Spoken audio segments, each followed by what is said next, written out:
This week, Indominus releases and 9th edition is officially out. We have a new video game for the Warhammer 40k universe, and we got a look at the new codexes for both Space Marines and Necrons, along with a few new miniatures.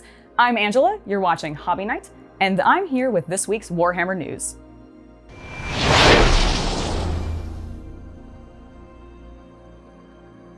Woo! Indomitus is here, and I hope everybody is as excited as I am. I hope also that you were able to get your copy, and if you weren't, I would first go ahead and, since today's the day that it's out, possibly check with your friendly local game store, because there's entirely a possibility that they may actually still have copies available. Now that Games Workshop has made the whole box made to order, there is a chance that potentially people dropped their original pre-orders or tried to get it elsewhere or direct from GW because maybe it was more convenient for them. So make sure to check your friendly local game stores. And with Indominus, we now have 9th edition and our chapter approved and our open war cards and our crusade journals and a whole bunch of other cool stuff. So I'm very, very excited. Let me know in the comments if you guys are as hyped as I am and if you were able to get your boxes already, or if you're waiting for the made to orders, which hopefully will be out sooner rather than later. My Lord Inquisitor, I've reached a term of prime and begun our investigations. Our recon squad has been sent into sub-level 6 of the Hive to determine the full extent of the unrest. I'll know more when they make it back.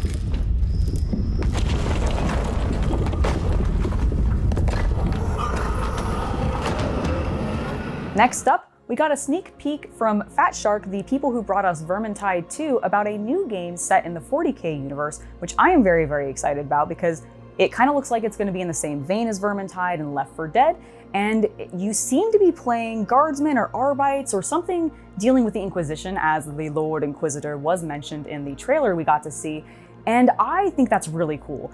I hope that means maybe we'll get Sisters of Battle in it or something, but who knows what they're going to do. And the other really cool thing about it is you're going to be fighting Nurgle, because we definitely saw poxwalkers in there. And there was also this great silhouette in the end of the video, and my editor hopefully has enhanced that for you here on the screen. And if you look at it, you might think, at first, it's a Plague Marine. Of course, you know, there's poxwalkers, you see this giant silhouette, it's obviously a Plague Marine. But if you look at it, it doesn't look quite like a Plague Marine. Maybe it's a Boomer or something like that, just some big poxwalker guy or something. Maybe they're introducing a brand new mini or model or something specifically for that game that is Nurgle Base.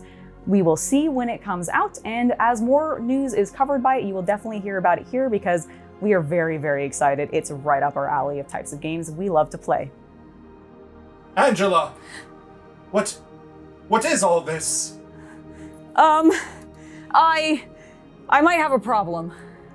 I have too many minis to paint, and not enough subscribers to encourage me to do it, so don't forget to subscribe, like, and share the videos.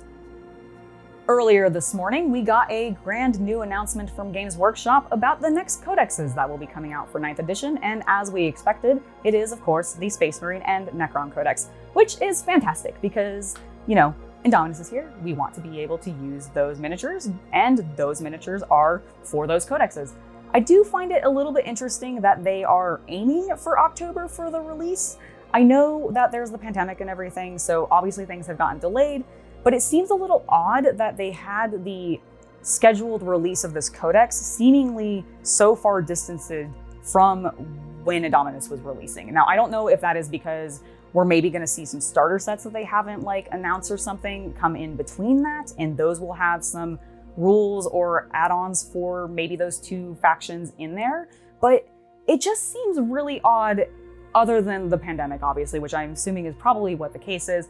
But we're going to get them. That is good. They gave us some interesting information about the Necron one, which is really cool that you're going to be able to make your own dynasties. I think that's great. I mean, they've done that for a lot of the other factions, so it makes sense, of course, that they would do it for the Necrons, but it's nice of them to actually say so, and I look forward to seeing them. I think I like the covers. I don't know fully yet, because I'm so used to the 8th edition codexes, so I don't know how I feel about them fully. Let me know in the comments what you guys think of the new covers for the codexes, and whether or not you are going to be picking one up when they arrive.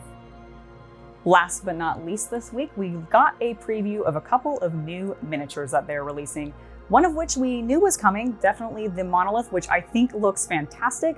I can't wait to paint it. I think it will be pretty easy, actually. I'm not as intimidated as it by the, I am not as intimidated by the new one as I kind of was the old one, oddly enough. So I'm very, very excited for that. I also think the new tank for the Space Marines, the Gladiator, is quite cool. I think it's replacing the Predator, which is neat. I guess, kind of. Not really, actually. I wish the Predator was still around, but at least we're getting kind of a Primaris replacement, so it is what it is. We kind of knew that was eventually probably going to happen anyways. I kind of expect to see all the Space Marine stuff inevitably just replaced and turned into Primaris over time. But, you know, it's going to happen sometime. We'll deal with it when it does. In the meantime, we'll enjoy the new tank. I am pretty hyped about it. They also gave us a bunch of small previews of some additional new miniatures that are coming out, most of which seem to look like characters, with the one exception of the one that looked kind of like an orc boy. The gun and the choppa really just looked like the basic orc equipment to me, especially since I had recently painted one. And I found it interesting because the orc's choppa had a chain blade on it, and I don't know if that's normal or standard.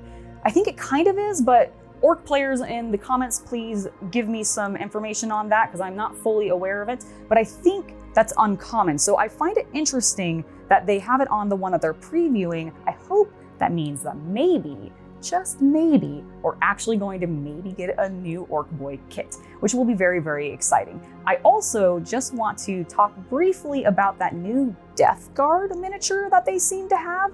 I'm very, very intrigued as to what that is, because it definitely looked like it might have had a cape, but there were like cords in it, but it was definitely a Plague Marine boot.